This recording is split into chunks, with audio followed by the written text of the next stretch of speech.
સુરતના Katargam GIDC Ashwini Kumar bridge પાસે બે ઇલેક્ટ્રિક બીઆરટીએસ બસ વચ્ચે થયેલા અકસ્માતમાં પોલીસે બસ ડ્રાઈવરની ધરપકડ કરી કાયદાનો કોરડો કસ્યો હતો।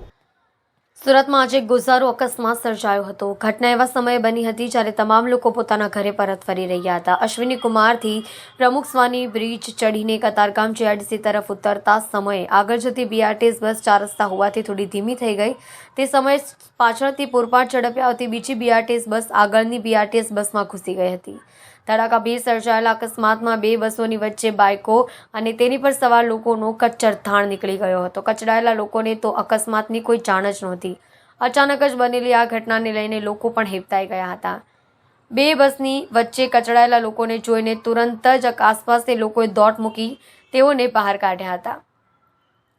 મહત્વનું છે કે સાંજે 7:30 વાગ્યાના અરસામાં થયેલા આ ગંભીર અકસ્માતમાં લોકો નોકરી ધંધાથી છૂટા થઈ પરત પોતાના ઘર તરફ જતા હતા અને તેને જ કારણે રોડ ઉપર ટ્રાફિક જામ સર્જાયો હતો। રત્ન કલાકારો આ સમયે છૂટા હોવાથી ટ્રાફિક સિગ્નલ પર પણ ખૂબ જ ટ્રાફિક હતું। બસ ચાલકે કંઈ પણ વિચાર્યા વગર જે પ્રકારે પાછળથી બસ અથડાવી હતી તેને કારણે સર્જાયેલા ગંભીર અકસ્માતને લઈને સ્થાનિક લોકોએ બસ ડ્રાઈવર પર રોષ ઠાલવ્યો હતો।